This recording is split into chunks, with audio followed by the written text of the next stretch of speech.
I'm going to call this meeting back to order. It is July 28th, 2014, the beginning of our regular meeting. I wanted to start tonight by letting everybody know that on July 19th, Len Newton, who was a transformative person for the town of Princeton, passed away peacefully with his family by his side. He devoted a large portion of his life making Princeton a better place for everyone, and he made a real difference. He was instrumental in the fight for interracial housing in this town, for the construction of the original community park pool and the YMCA. And we remember him tonight with a moment of silence.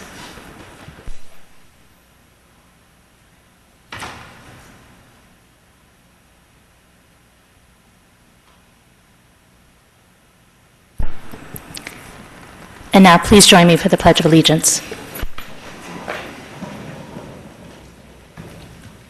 Pledge allegiance to the flag of the United States of America and to the republic for which it stands, one nation, under God, indivisible, with liberty and justice for all.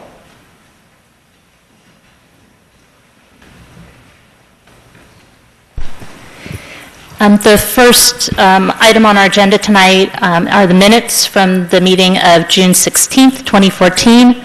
Are there any corrections for those minutes or comments? So moved. Moved by Ms. Butler. Second. And seconded by Mr. Liverman. All in favor? Aye. Any opposed? Okay. And I'd like to start next with comments from the public for items that are not on tonight's agenda. And I don't have the sign-up sheet, but if you, Kip, were you the first one to sign up? There's nothing on them. Oh, there's not. Do you want me to hand it to you? Yeah, well, is there anybody who signed up besides you? Just two. Okay. Oh. Thank you. I'm Kip Cherry. I'm here with the Battlefield Society, and I'm here to announce that we are receiving a grant of $47,100 from the National Park Service for completion of historical research and an archaeological survey on the D&BC property. The D&BC property, which the state of New Jersey is in the process of acquiring with assistance from you all at the municipality of Princeton, as well as Mercer County and Princeton Open Space, is a very significant addition to Princeton Battlefield Park. The D&BC property is important not as the site of heavy fighting, but rather as a prominent ridge containing troops just before the battle began and as an area of final retreat when most avenues of retreat were blocked. It is also, most importantly, we believe, a burial site, possibly in a mass grave, for 36 British and American soldiers killed during the battle. The area is marked by the colonnade sitting at the top of the ridge and by a medallion placed behind the colonnade. The location of troops on this ridge is another indication of the importance of topography and the role it played in the Battle of Princeton and the importance of annexing core battlefield to the park so that the public can interpret for themselves. Nothing replaces seeing the land in its physicality, as it was at the time of this critical battle, one that changed the trajectory of the American Revolution.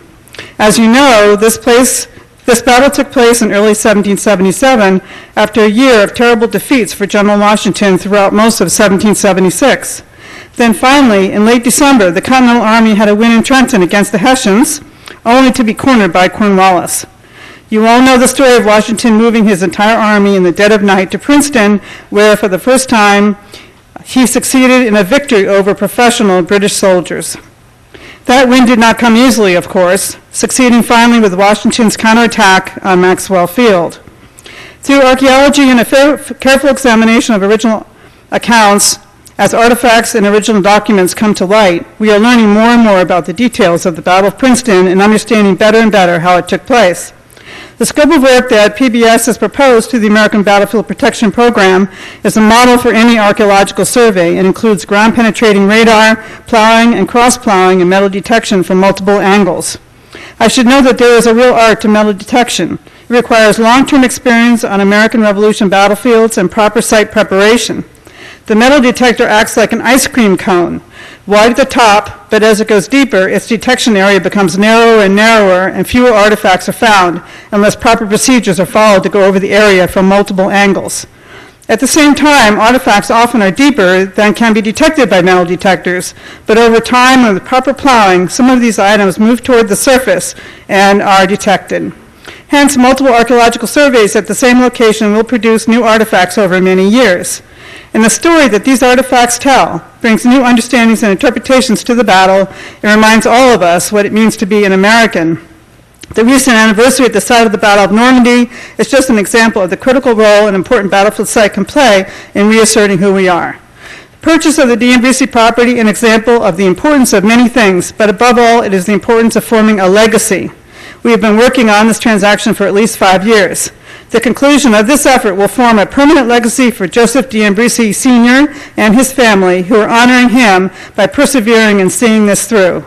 It is our hope at the Princeton Battlefield Society that others will understand how important it is to acknowledge major historical events and create their own legacy, one that will withstand future generations and future centuries. Thank you very much. Thank you. Thank you and congratulations. Congratulations, Kip.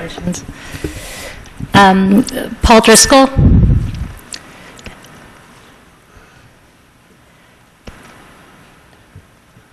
And just as a reminder tonight, we have an unusually extremely full agenda even for us, so if you can try to keep your comments to 3 minutes, that would be great in terms of keeping us on track.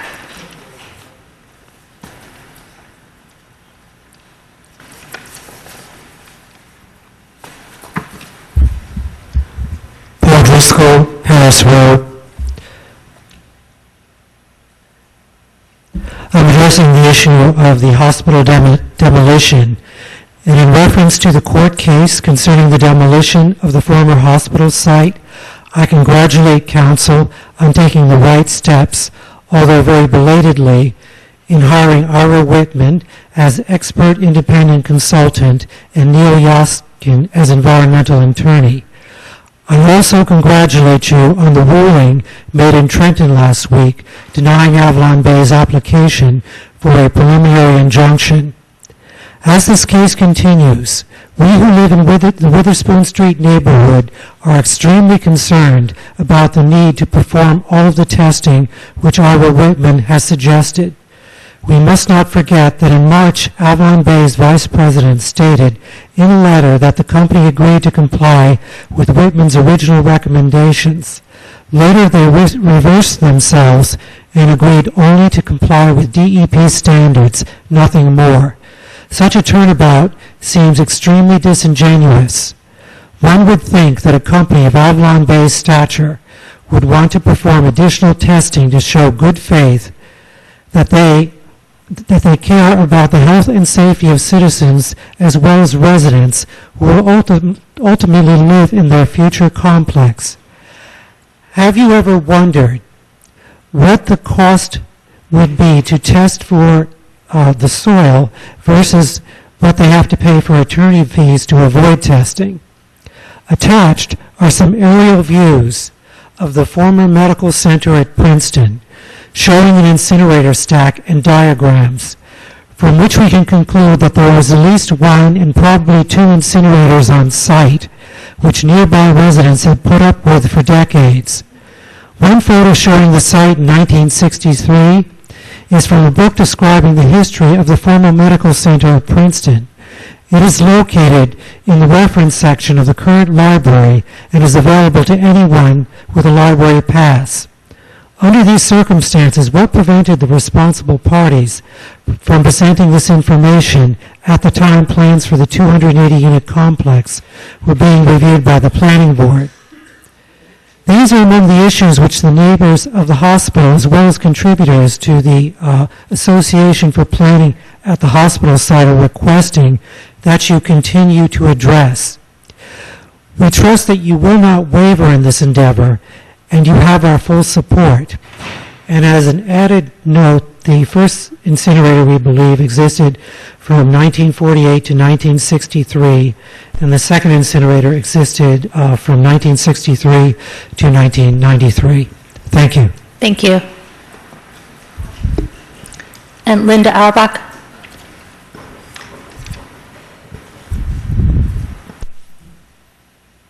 Good evening. Linda Auerbach, 10 Lytle Street. I basically echo what Paul Driscoll had to say. In addition to that, my hope is that you will persist to the end in defending the rights of the people who live proximate to the hospital, more than anyone, and to those certainly who live within 300 feet. There are some who live within 150 feet of the hospital. And my thanks for all of your hard work. I think you're up against it here. I don't hold out much hope, but I hope that you will fight as hard as you possibly can. And you certainly have the backing and will have it permanently from people who've been trying here for months to set things right. And I hope that eventually we can form a basis for trusting Avalon Bay. I doubt that very much. In fact, I don't know whether to trust the hospital, whether to trust Avalon Bay. I'm looking for some hope that ultimately we can trust them, because if things are allowed to pass by without sufficient continued hard work on your part, I believe that something will ultimately happen, minor disaster, hopefully minor one, that will bring the entire thing to light and show that there was some sort of collusion or corruption involved from the beginning. Whether it's on the part of the hospital, on the part of Avalon Bay, I don't know. And I have nothing to substantiate that. But I have a feeling such a thing has passed, and we don't know about it. So the fact that the medical waste incinerator, the existence of it had to be discovered by Jan Weinberg through diligent research is a disgrace. And I'm not faulting the council for that, by the way, or the engineer or anyone else. I think it took a lot of work on Jan Weinberg's part to find that. There are other similar factors in existence to which people are willing to testify about another incinerator into which God knows what was poured for years. So I hope that you will fight as hard as you possibly can, because it's a very serious matter. We don't know how much we're being deceived, frankly. Okay, thank you. I hope we aren't, but I can't be very hopeful about that. Thank you very much for all your hard work, though, and for standing up to these people. Thank you. And is there anybody else who'd like to speak on an item not on the agenda who had not signed on the sheet at the beginning of the meeting? Okay, seeing no one, I'll close public comment. Keep us down. And we'll turn now to something very exciting on our agenda tonight. Our police department has a big night tonight in being recognized and accredited as one of the few police departments in the state to receive this honor. And it's a accumulation of a lot of hard work by a lot of people, and we're very proud of the department. I just want to pass it over to our Police Commissioner Heather Howard for a couple words as well. Thank you, Mayor. You're right. This is a very proud day for Princeton and the Princeton Police Department. And we're going to hear shortly from Chief Sutter. And you're getting a very well-deserved recognition. It's been a tremendous achievement, and it's really due to your leadership and your senior team, many of whom are here, and it's great to see you all in the audience. And I think we're going to hear that not only have you pulled off accreditation, which is rare in the state, but you've done it at a time of tremendous change, and we've been merging two departments, merging two cultures, when we had leadership challenges in the department. But this department has really turned a corner, and it's been under your leadership and with your leadership team. It's very, very exciting, and I hope you'll convey to the entire force how proud we all are of this accomplishment. And let's not forget, too, that you've accomplished all of this with fewer resources than you had 2 years ago. You've been achieving more with less, really epitomizing the benefits of consolidation and strengthening services. So we are so, so proud. Chief, thank you. Thank you, Chief Mayor. Sutter.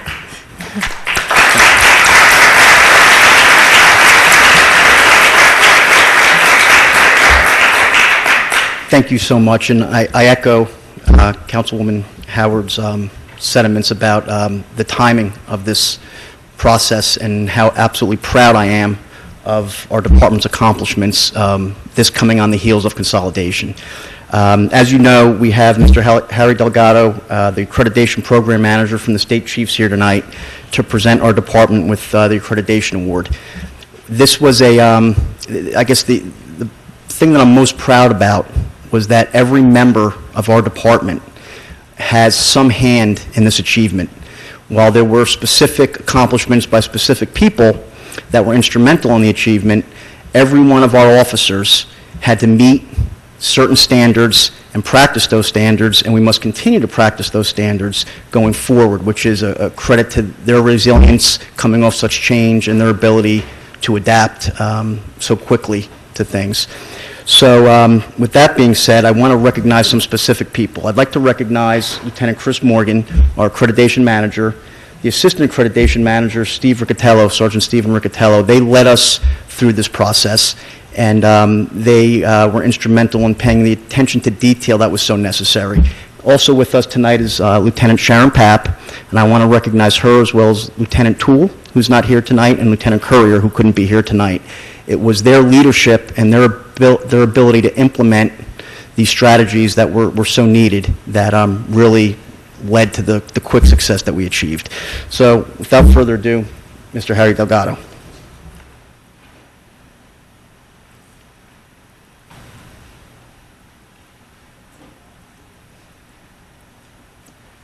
Good evening, everyone. I'm certainly feel privileged and honored to be here, and I come here to offer some comments that will validate not only what the councilwoman said, and police commissioner, I understand, but also the chief of police and many others. Just to add some context to the degree of the achievement here, I should say that the process is so rigorous that fewer than 130 police departments in the state of New Jersey are accredited. That's over 470 approximately that would be eligible for accreditation. But it's not because they're not trying, it's because the process is so rigorous. So this process is difficult enough for an established police department. For two to merge into one and achieve accreditation in the period of about a year is just simply remarkable. And so for that you should be proud. That shows a lot of leadership and cooperation from the governing body. If I can explain a little bit about what accreditation really is, police agencies seek accreditation as a way of assuring the public that the agency meets the highest standards for professionalism, training, and discipline. It's exactly what all of us would expect from a local police department.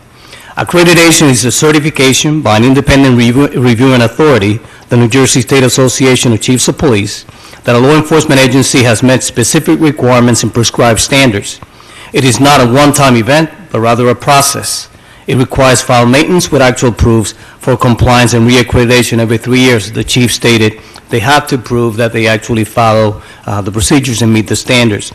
Accreditation reflects that the accredited agency, in this case the Princeton Police Department, was carefully measured against an established set of state and national standards and has met or exceeded, and in this case certainly exceeded, accepted practice in the field of law enforcement. This is significant because we cannot make the claim, and I include myself there because I come from a place as close as South Brunswick, that we have one of the best police departments in the state here in Princeton, but in the nation.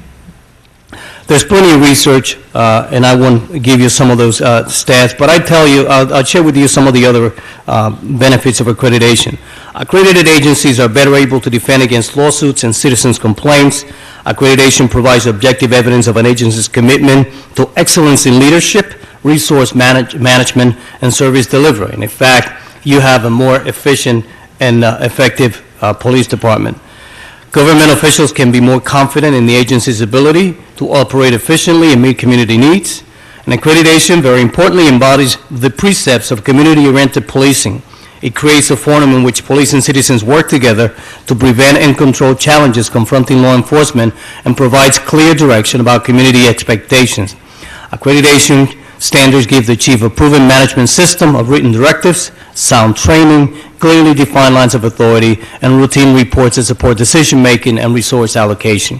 And finally, as we see many of them today, officers in an accredited agency are able to take pride that they have been objectively recognized for their professionalism and adhering to the highest standards. I'd like to finish with a couple of quotes from the final on-site assessment that we conducted, and I think they're significant.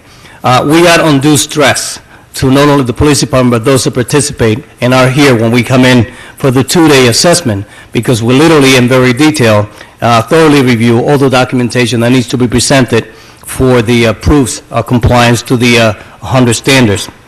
One of the assessors says, change is difficult for any agency, But when you have two agencies with separate organizational cultures and ways of doing business, this was no easy task. And then to within 1 year, which is remarkable, bring the agency to the point where they are assessed by the New Jersey State Association of Chiefs of Police and successfully complete accreditation is nothing short of incredible.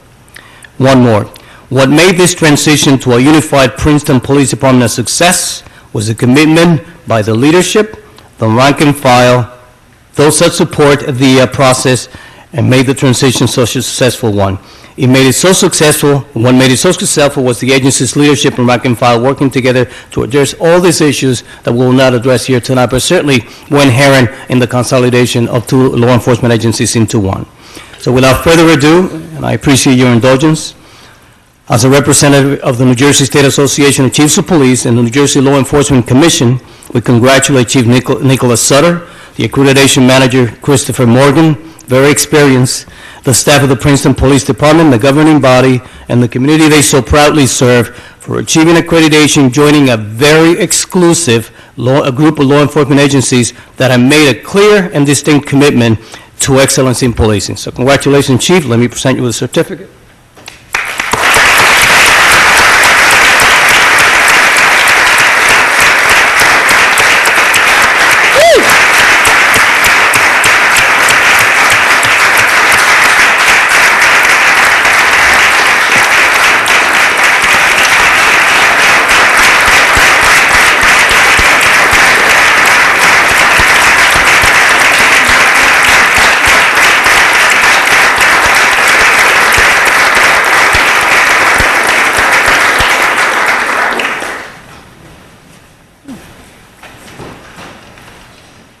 Congratulations.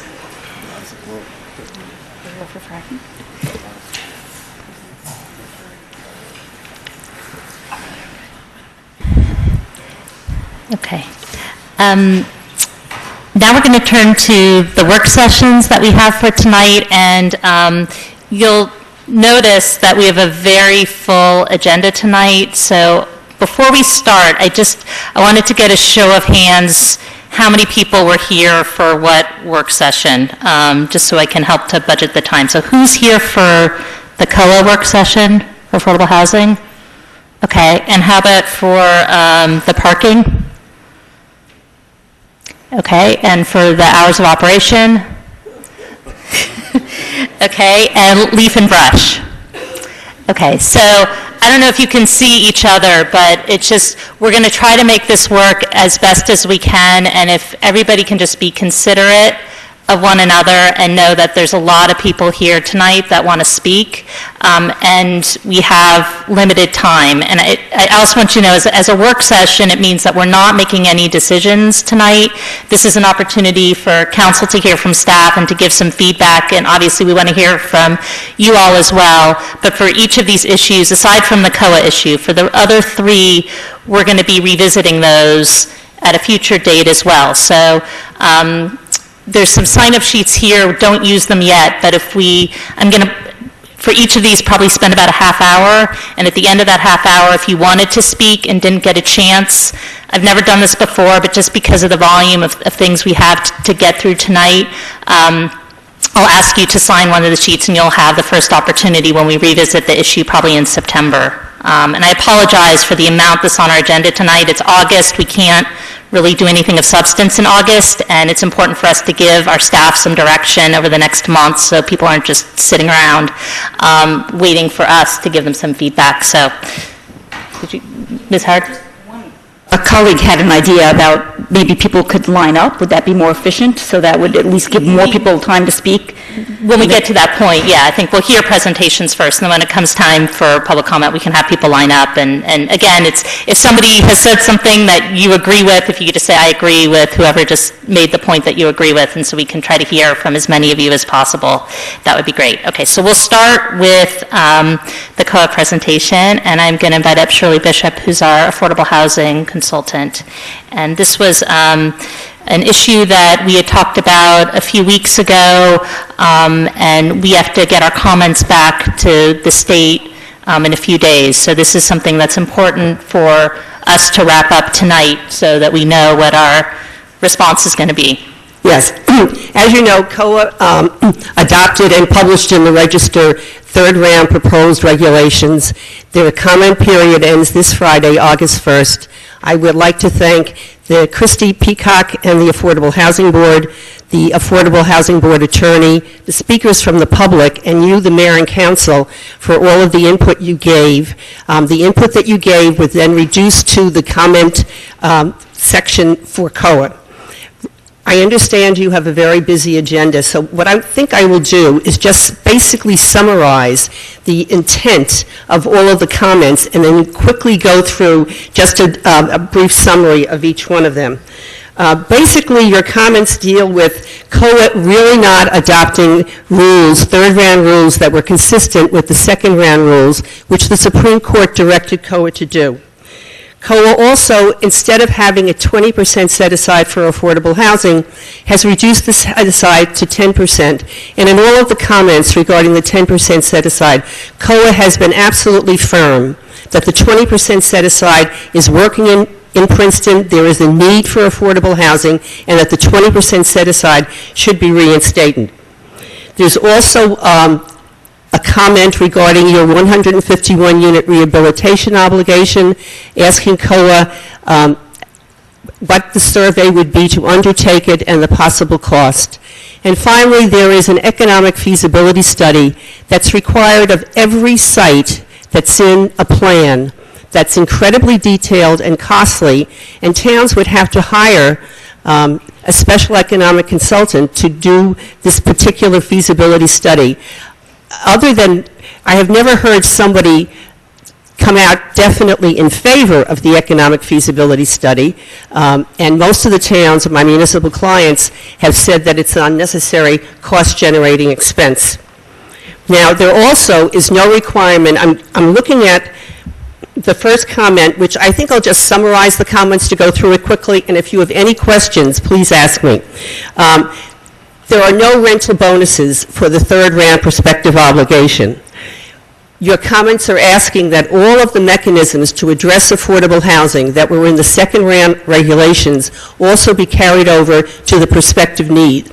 Because as you are aware, there are only 4 techniques for addressing the prospective need.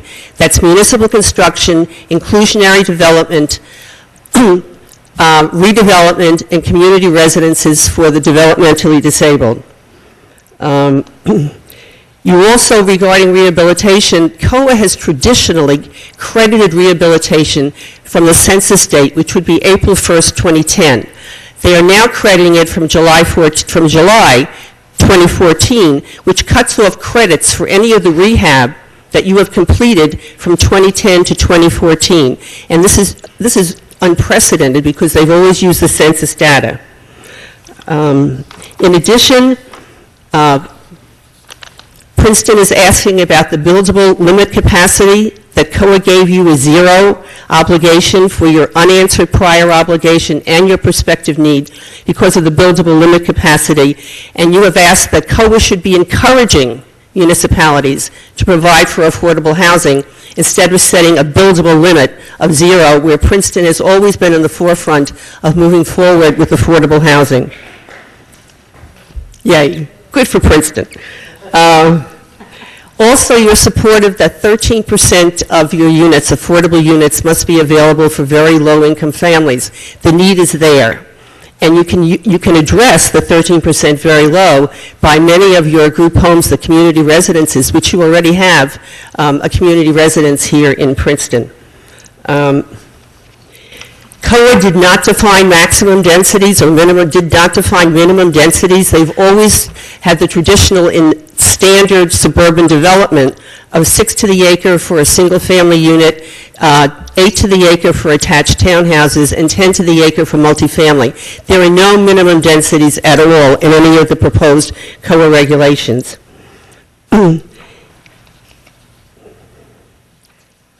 And also, when there is a judgment or foreclosure or deed in lieu of foreclosure, the controls were never extinguished. Now, COA is proposing that if there is such an action, that the controls are extinguished, and this will substantially reduce the amount of affordable housing.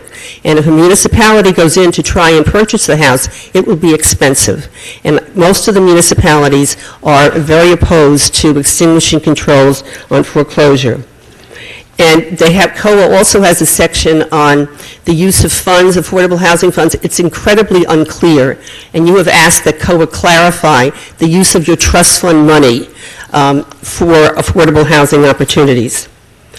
Then we have the Affordable Housing Professionals of New Jersey, which is the it's a group of professionals that actually administrate all of the affordable housing units throughout the state.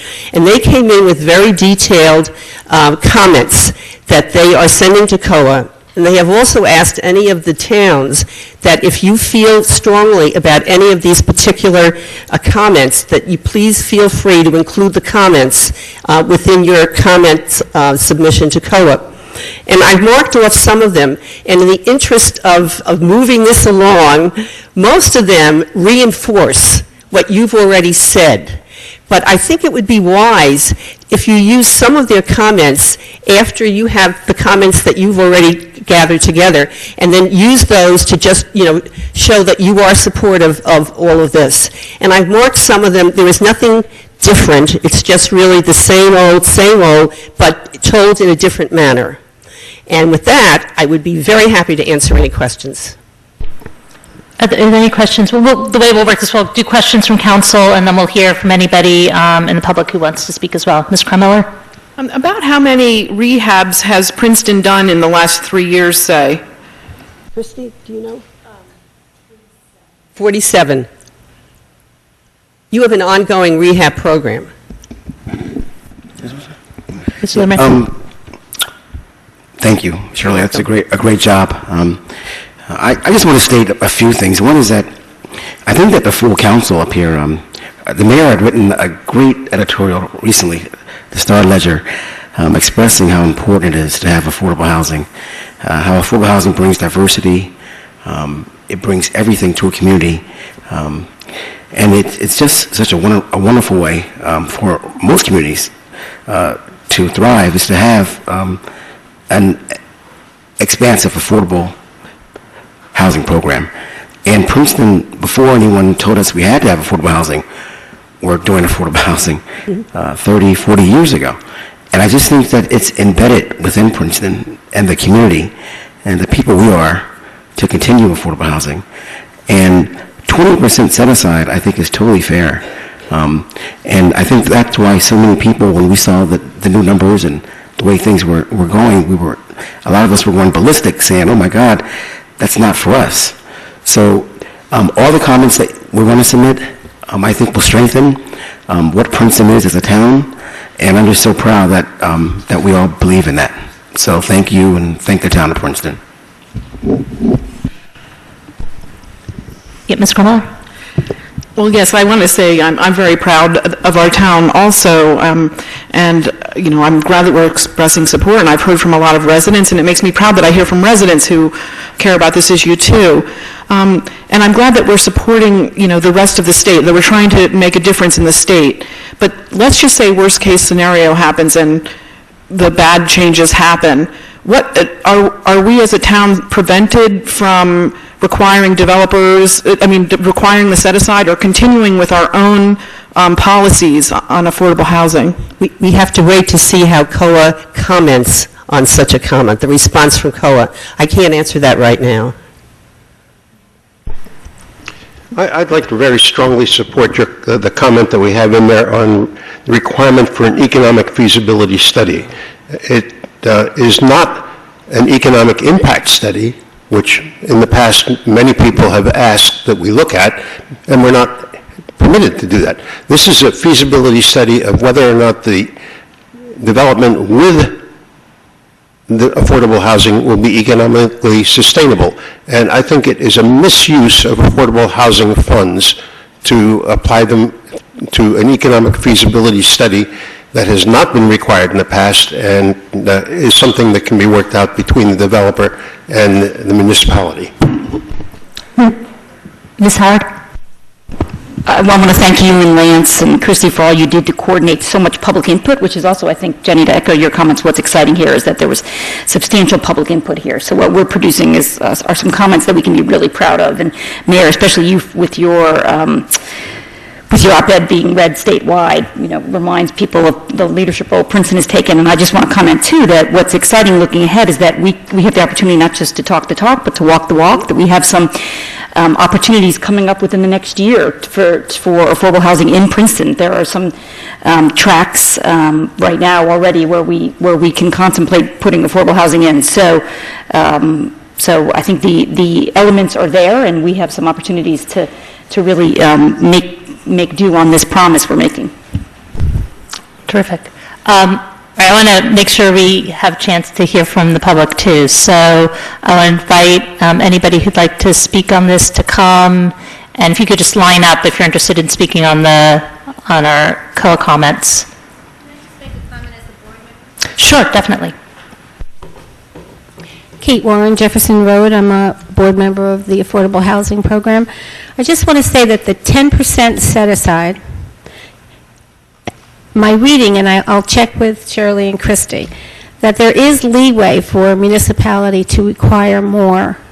It's really vague, and I want to make sure, I don't have our comments in front of me right now, I want to make sure that we highlight that particular phrase, and I'll find it before Friday and certainly pass it on, and if it's what I'm thinking it is, that we can include that, because I do think it's vague. Yeah, and what I heard, the concern I heard is that if the state is saying 10%, we could certainly require 20, but that would also mean that we would have to negotiate that potentially with the developer, and really usually the only thing we have to negotiate with is density, and that puts us in a situation we don't want to be in. Yeah, go on. I'm speaking for Not in Our Town, the social action group. And can you state your name? Marietta Taylor, speaking for Not in Our Town, which is a long-standing social action group in Princeton. We strongly support the council's commitment to 20% affordable housing. And we join with other community groups and individuals in challenging COA's ruling that essentially would put a barrier to our continuing to maintain that 20 to 30% affordable housing. And we don't think that a state agency should have the right to override a community that has made a commitment to a diverse community. And we also recommend that the council insist that the 2 lots on Franklin Street, which Princeton University has pledged to donate to the town, be required to provide the 20 to 30% affordable houses. And this should apply also to the other areas presently under consideration for development, such as the Thompson Tract and those sites bordering Princeton Shopping Center. Thank you. Thank you. Linda Auerbach, I have a question for Ms. Peacock. What percentages of the housing, both the Princeton Community Housing and the Princeton Housing Authority, which I know is a federal entity, what percentage of those, is there a firm percentage, or is it dictated by the applicants on the waiting lists, is devoted to low income versus low income versus moderate income versus what is theoretically, I suppose, called affordable housing, which in many cases is market rate? Can you answer that, please? Thank you. And who makes that decision? Thank you. Christy Peacock, Princeton Affordable Housing. PHA is very low. I don't have an exact percentage, nor do I have an exact number of housing that PHA provides. I think it's in the 250 realm. Very low at Princeton Community Housing is a Harriet Bryan House and Elm Court. Again, I don't have exact numbers on that. I believe it's 50% 55 at Harriet Bryan, and I'm not sure at Elm Court because that's not part of the COA obligation. In terms of other very low opportunities in town, right off the top of my head, I can't think. Well, it's not on yet. But Avalon Bay will have, as Kate says, Avalon Bay will have some very low there. Copperwood has no very low. Merwick Stanworth has 4, maybe? Where's the university person? I don't know whether Merwick has, I can't recall. Yeah, I don't recall. Kate's saying 4 or 5 on that, on very low. So Linda, I'm not able to give you percentages, but those are approximate numbers. But I had asked who sets the percentages? If they are COA units, right now we have, again, that 13% set aside is being removed from the table. So if it were a COA requirement, then it would be COA, but the other properties have not been necessarily under COA, like PHA's very low, very, very low, has not been COA promulgated. So it's been HUD that's saying that, or whatever the funding mechanism is, I believe. Yeah, Ms. Warren.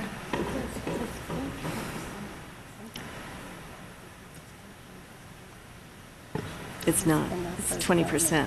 No, 13% of each yeah, development. But is it the town's total or each No, development? it's 13% of each development.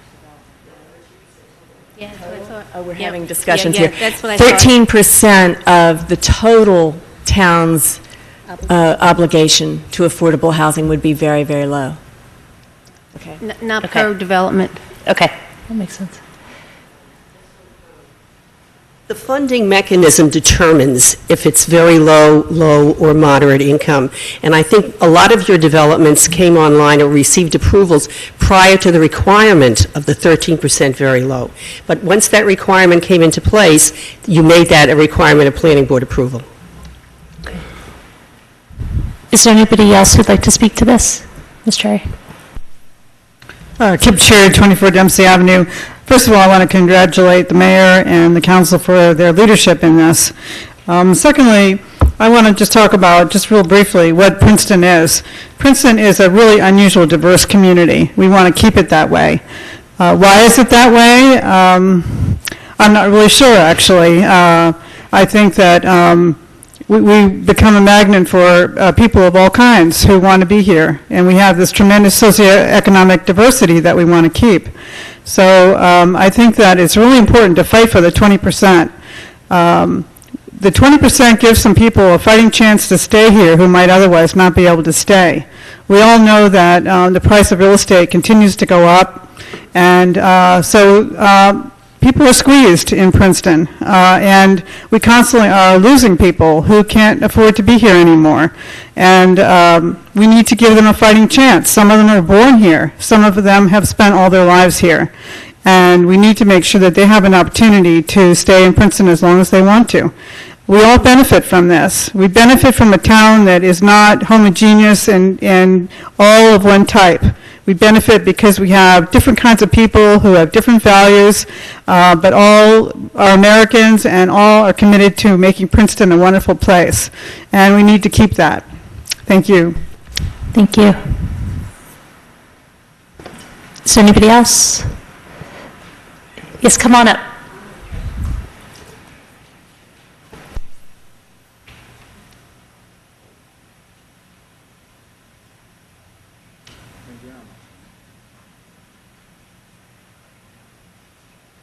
Good evening. I have a question. My name's Gail Olivia Everett, and I'm at 13 McLean Street. I have a son who works very hard, and he had to move to an undesirable area because he couldn't get anything here. So I want to know, is there a preference for Princeton residents for the affordable houses? Does it not matter where you live? It just goes to whoever's on the list first? That's my question. Thank you. Originally, when the towns were being sued and were in court, the courts gave the municipalities the ability to reserve 50% of all of their affordable units for residents that live and or work in the municipality or the region. But then there was a New Jersey Supreme Court decision that said there was no residency preference for any of the affordable units. So, If they're COA. right, if they're COA units. Thank you. You're welcome. So since that was a court decision, we couldn't put that in our comments, that that's something that, because we hear that from many residents, that the need for having availability for people who live in town right now. I understand. Most towns were quite upset over the non-residency requirement. Okay. Is there anybody else who'd like to speak on this? Yeah, Ms. Warren? Now I'm just speaking as a resident and taxpayer. I just would want to draw everyone's attention to the 2014 Out of Reach white paper that's submitted, that's created every year by the National Affordable Low Income Housing Coalition. And the really unserved people are at the very low end. There's no county, according to that report, in the state, in the whole United States, where a person making minimum wage can afford a 1 or 2 bedroom apartment. And it's a comprehensive report and really quite eye-opening. And I think that, you know, we need to pay attention to that as well, and maybe work with the housing authority, because they're the ones that have that very low-income housing. Thank you. So do you need the general backing of council to go ahead and to incorporate some of the comments from the state organization? And that would be most appreciated, especially since we have to have everything into COA no later than Friday. Okay. Yeah, I'll move that we support the comments that were submitted by Shirley Bishop. I'll second. Okay. All in favor? Aye. Any opposed? Thank you very much. You are all to be congratulated. Okay, thank you. Well done.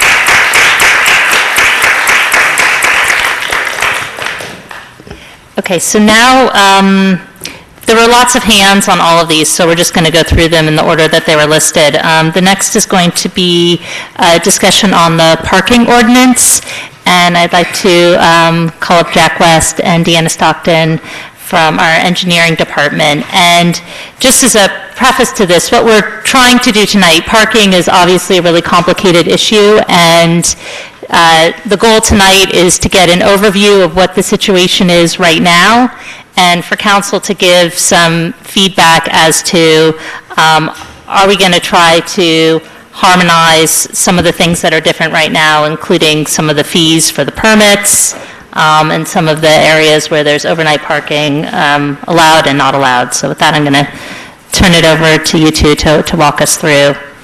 Okay, we were asked to look at trying to harmonize the two ordinances between the former borough and former township for overnight parking. We figured that can't be that difficult.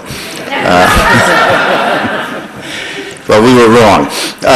So basically, the differences in the two ordinances, in the former borough, the only place you could have overnight parking is in a residential area by permit, and you had to prove that you had no on-site parking.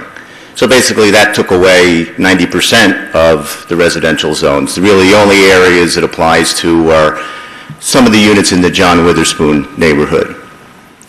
In the township, it's kind of the opposite, with the exception of Birch and Lee, and there's a few streets that have no overnight parking at all in around the former hospital, some streets around the university. But basically, there you can have overnight parking. No restrictions. So we looked at what are the options as far as trying to harmonize this. One option is do nothing, just leave it as it is. Another option is make everything the way the borough is, so there would be no overnight parking on former township roads. Another option would be do everything as the township and allow overnight parking. Then we looked at, is there a hybrid, and maybe the thought was in the higher density areas, you know, around the downtown, Some of those streets allow overnight parking by permit only. But then the rest of the streets would be as they are in the former township, and there would be no restrictions. You could have overnight. That leads to a lot of issues. The streets, some of the streets in the westerly district of the borough or in the eastern side, where currently there is no parking. If you open that up to overnight parking, does that bring more college students parking there that can't park on the university? Does it just bring more parking in general and more cars into town is a concern? So we thought of, well, maybe there's a way, at least an interim fix in leaving the parking the way it is for right now, but just harmonize the differences between the two. In the borough, you have to pay for a parking permit. Township, you don't. In the borough, you're only allowed the one permit per property, regardless of how many units are in that property, and you have to prove there's no driveway. In the township, if you have a driveway, you can still get an on-street permit. So one option would be just kind of figure out a way to blend those two together, and then over time work on the rest of it. So really, we're looking for some direction from council is which way do you want to steer? We're not obviously ready to make a recommendation or any decisions yet. We know it's going to be a long process. But before we go too far, we're trying to look for some type of direction from council. We've heard from some of you that don't want to change, because of the concern of bringing more cars into town. So I'd like to hear your thoughts. Okay, so just before we jump into it, I think we'll take some comments and questions from council, but I know there's a lot of people here who also want to give their feedback. So we'll start with council, we'll open it up, and then we'll come back at about 8:25 and try to figure out where we go from there. And again, like if you want to speak on this and we just run out of time, there's going to be some sign-up sheets here, and you'll be first when we bring this back at a subsequent meeting. So yeah, we'll start with Ms. Howard. So I have a process question, Jack, or maybe for the mayor. Under state law with consolidation, I thought we had 5 years to harmonize our ordinances. So it sounds like you're presenting one option is not to change anything, but we can't do that into infinity, right? I mean, at some point, we could kick the can down the road, but at some point we're going to have to harmonize. Isn't that right? Well, no, I think one of our options under consolidation is you have to make an explicit decision to keep them as they are. Okay, so we could re-adopt them going forward. Is that, Councilwoman Butler, is that what you want? And I also think we can designate, a central business district or something, couldn't we? And have different rules, different parking rules for certain areas. We can't do nothing after 5 years. We have to do something. We have to take an affirmative step. Pick one of three options. To pick one of these options, Scott. And I think one of the reasons for trying to do some harmonization is, as we all know, the township borough line in a lot of places doesn't make a whole lot of sense. So you could have neighbors in the middle of a block, one is having to pay for something, the other isn't. And, one of the first things we tried to do was to harmonize some of our fees, and this almost falls in under that. If anything, just making the borders make more sense as to where these zones are. And a matter of fairness, right? Exactly. Thank you. Ms. Krummeller, did you have a comment? Yeah, I've kind of written out my comments because I have a lot.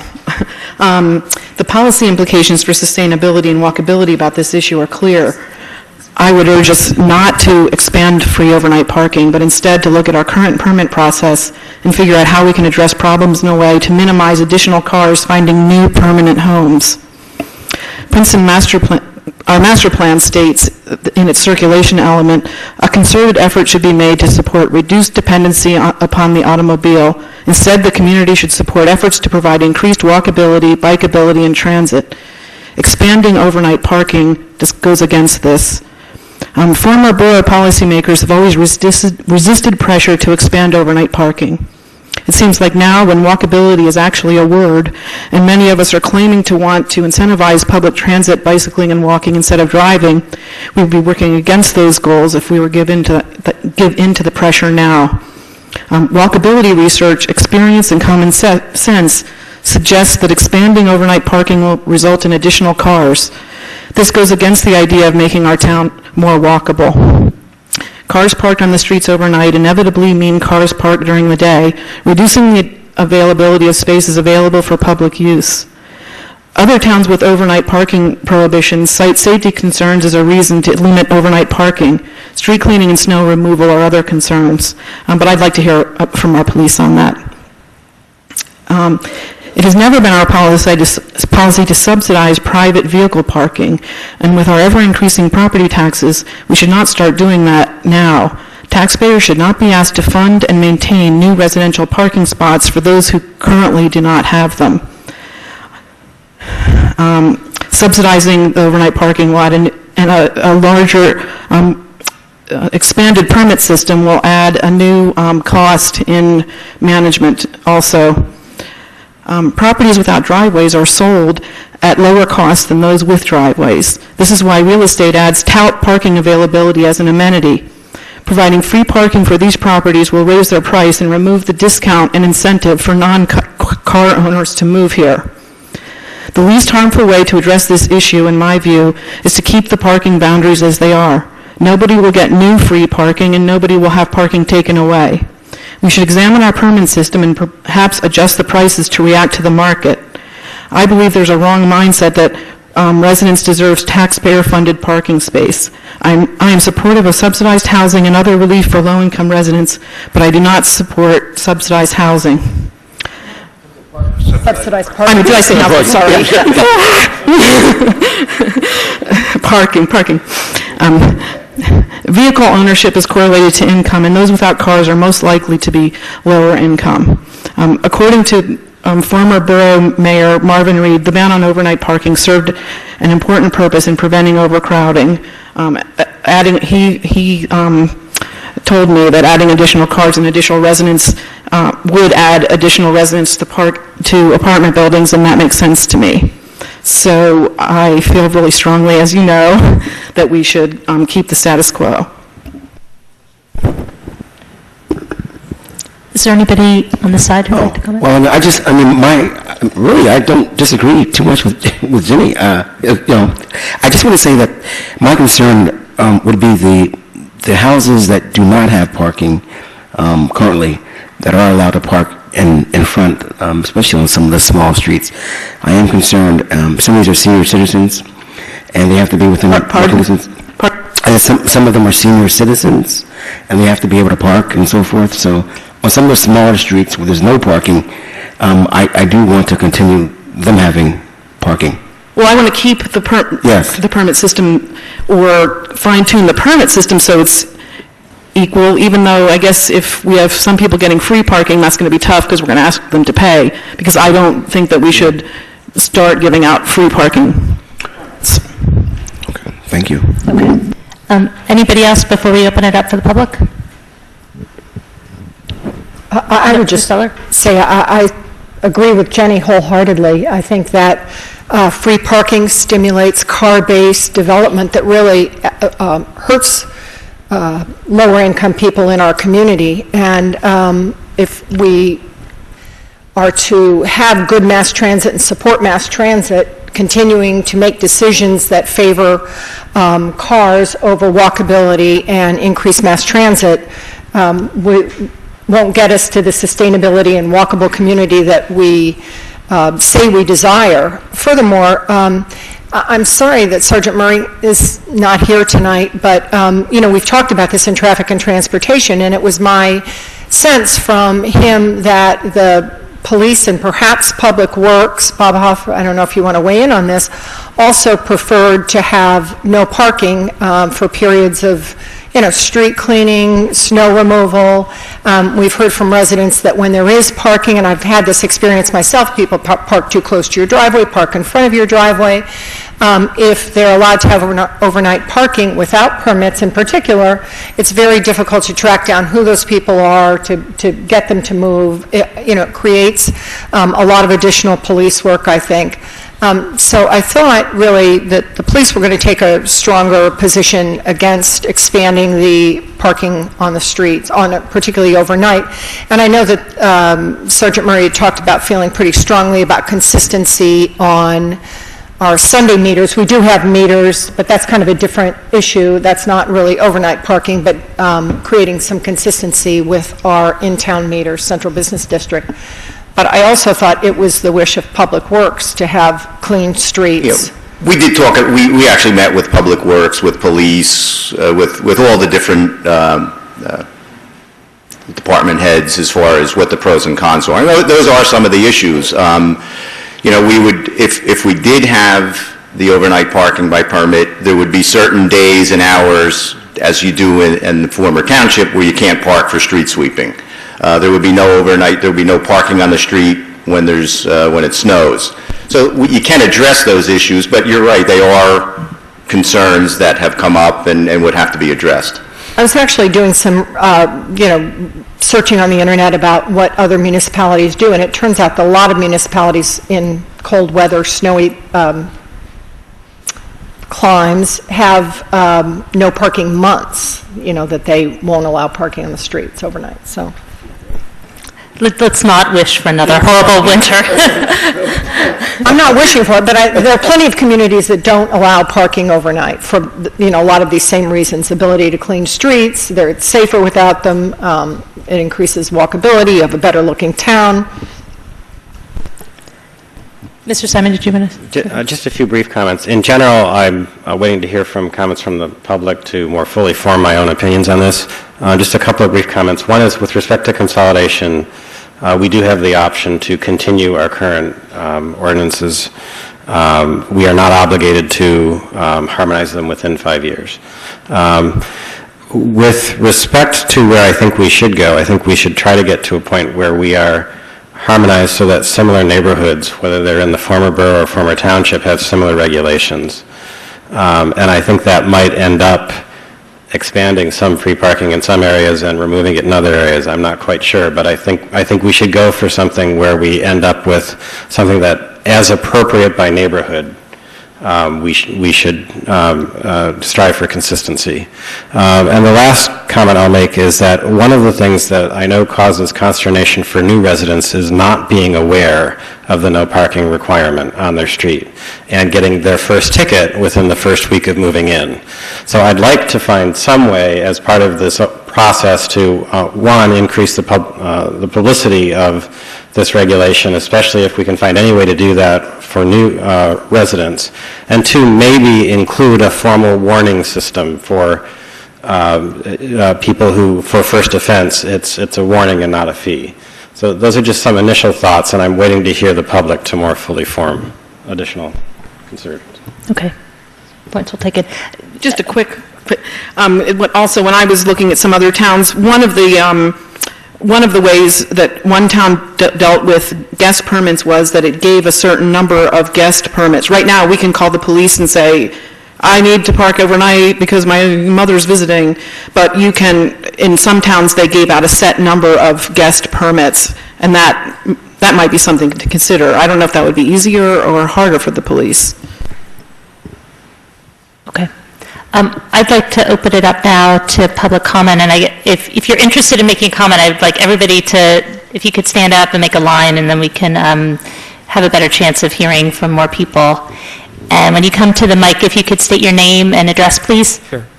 My name is Steve Weiss. I live at 14 Madison Street. I never gave much thought to parking issues until it was forced on me by our next-door neighbor who petitioned the former borough zoning board to tear down her tree and bushes in her front lawn and park there. And the borough zoning board denied her unanimously. She then thought she might have a better shot with the consolidated zoning board, and she succeeded. And we've appealed that decision, and it's before a judge right now.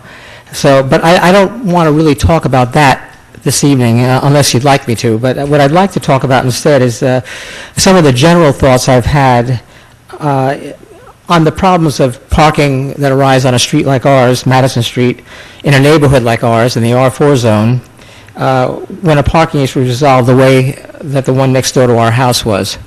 So I'll just mention several things that occurred to me, and one is that there's now a parking rule in place that you have to park behind the front yard setback.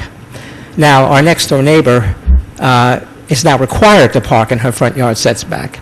And the front yard setback parking rule hasn't been enforced for years anyway, but it seems to me that it's a meaningless rule if it's not enforced, and our neighbor has to park there. So that's one comment. Secondly, the decision in her favor, it seems to me, opens up the possibility, and in fact encourages other homeowners and property owners on streets like Madison Street who have difficult or impossible parking situations to try to apply the same remedy she sought and succeeded in getting. And I can tell you that on Madison Street there are at least 7 other properties where, with the difficult or impossible parking situations, whose owners are likely to follow the example of 16 Madison and apply for variance to park on their front yards. This would lead to the loss of at least 8 more trees on the street, and I don't know how many bushes. The street would not look better for that. Right now, if you've ever gone down Madison Street, it's a 1-block long street right in the middle of the town, and it's a very lovely little street. I don't want to cut you off, but there's a long line behind you, Okay, so I've got I just want to make sure everybody gets a chance. Yep. Next, property owners in single-family homes generally take better care of their homes than do the owners of rental properties. Given the changes for the worse in the appearance of Madison Street that are likely to follow on the zoning board decision, many of us on the street are thinking twice before we invest more in improving the look of our homes. If the look of the street deteriorates, single-family homeowners with kids are likely to find the street to be a less attractive place to live, and more properties on the block will likely be sold to landlords to be rented out to tenants.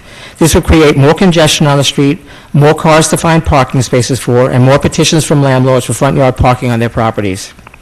Then there's the issue of creeping violations.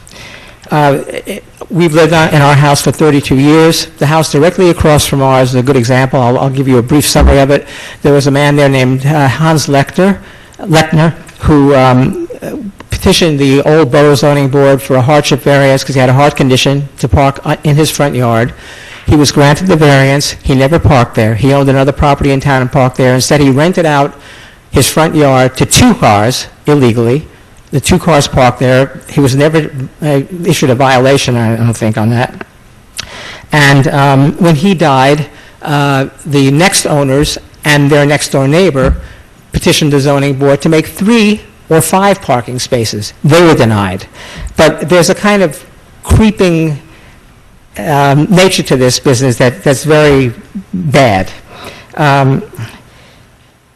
Finally, I can say for us personally that the only change, I said that we've really thought twice about doing any more property improvements on our house. We've spent a lot of money on it, but we're thinking twice about it. The only one we're considering now is to put up a fence to screen the view of the front yard next to ours.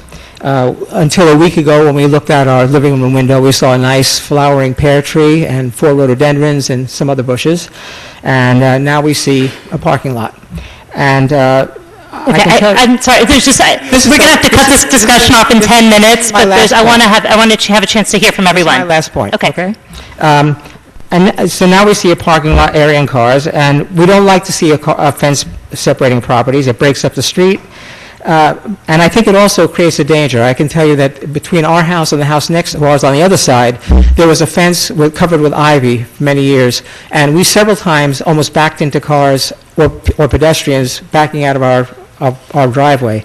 And I think that eventually the other property owner and we agreed to take down that fence, and it greatly improved our sight. So if we put up a fence, it's going to make it harder for our neighbor to see oncoming traffic, vehicular or pedestrian, and that's a danger. Okay, thank you. And if I'm sorry to pick on you, it's just I want to hear from as many people as we can. Thank you. So my name is Layla Shawbender. I live at 47 Maple, and I have to say, first of all, I think your name tags are switched, perhaps, and that confused me. And I'm easy to confuse, though. I also have to say I recognize several of you from my youth days at Grover Avenue Playground and Princeton Community Park Pool when I was the lifeguard blowing the whistle at you two for poor behavior.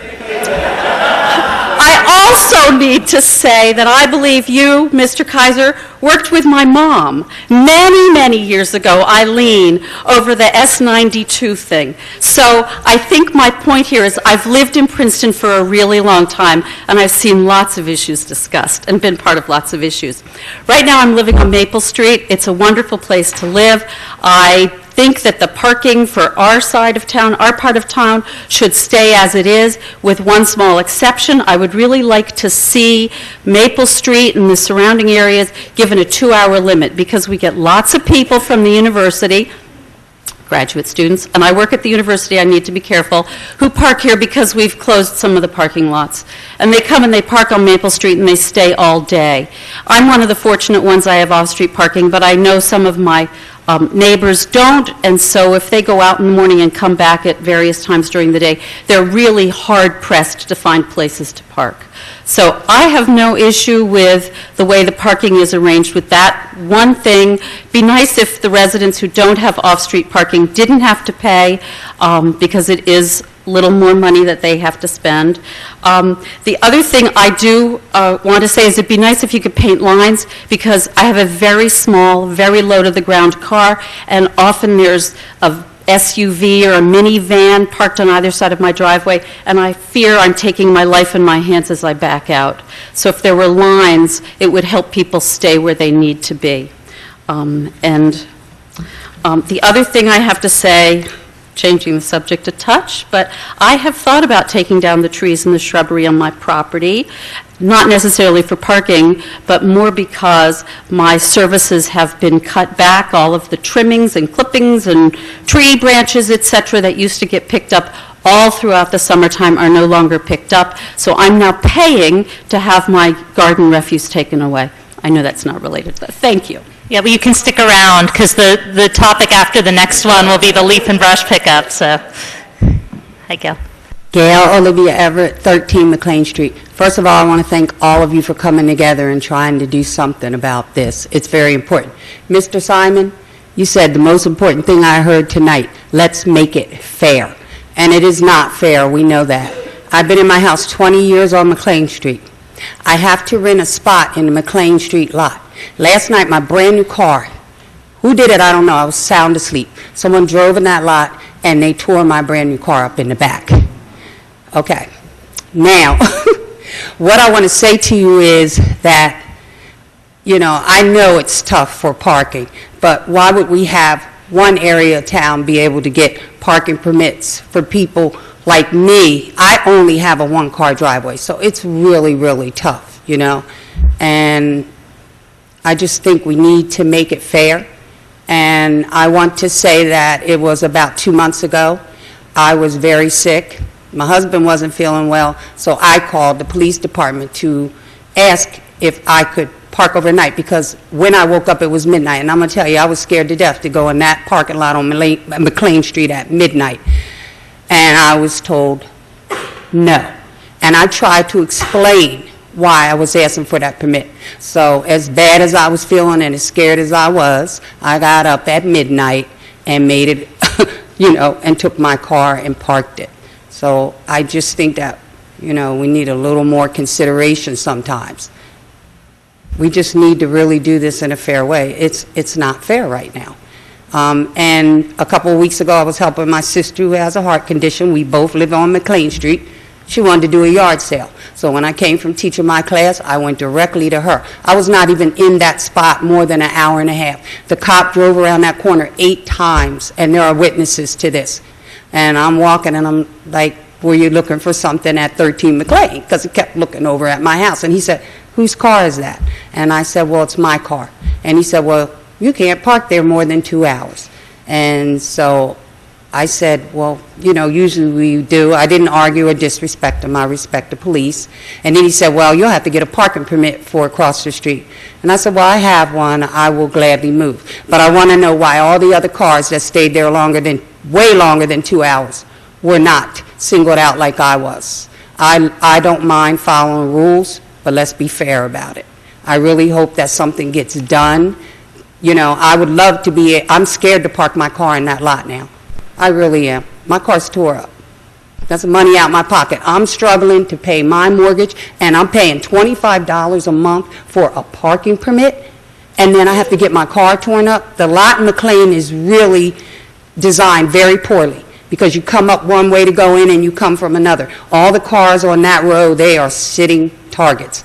Unfortunately, my car was at Target last night. So I'm just going to pray that we come together with a fair solution and something better than we have. Thank you. Thank you. My name is Stephen Griffiths. I live at Maple Street. I've been there for 14 years. I bought a house that has no driveway because it was cheap enough for me to afford at the time. I used to live in Philadelphia, and I'm used to parking on the street. Has been no problem for us in the 14 years. Pay $120 a year for the parking permit. If we remove the ability to park on the street, then I'll have to move, because at least I have to have one car, because my wife is a medical doctor who needs a car. It would produce a hardship if there were months of time in which we were not allowed to park. Presently, during snow days, neighbors get to know neighbors better, and we park in neighbors' driveways and help shovel the snow out the next day. I think that system could work better, but it is a system that sort of makes community come together when you need it. The problem is in the daytime, and I think that deserves a separate discussion. I think council is quite aware of the problem with university students parking on Maple Street and other streets around there. And it's a real problem, but it deserves a separate discussion. I'd be happy that if council would entertain that separate discussion. One question for council or for police. When I first moved in, I believe there was a municipal lot that I was allowed to park in behind the Catholic Church. I believe that has closed. Are there other municipal lots where if a neighbor doesn't open up their driveway for me to park in during snow days that I am allowed to park in, or is there a permit needed to do that? I have a permit, of course. So anyway, that's a question that maybe I could get an answer from. That'd be great. Thank you. Somebody said behind the CVS. Is that? I'm Alexi Asmus, Maple Street. I'd just like to make the comment in terms of thinking about harmonizing how very different some of these neighborhoods are. So for instance, in the Tree Streets, our street is parked up by 9 a.m. every morning. Now, I believe in many of the larger lot neighborhoods, their streets are never parked up. So that's a big difference, and I think it makes all the sense in the world to have different parking regulations for those different neighborhoods.